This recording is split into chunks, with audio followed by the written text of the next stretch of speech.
I'm here in Sequoia National Park for 3 days of warm-up hiking before I go to New Zealand.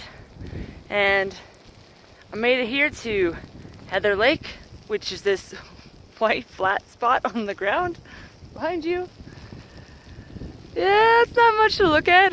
A snowstorm started while I was on trail, and me fingers are freezing. Probably gonna lose the trail on the way back because it's collecting pretty well, and it's cold.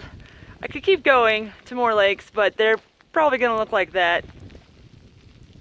It's not much to look at. And it's cold. I'm ready for summer.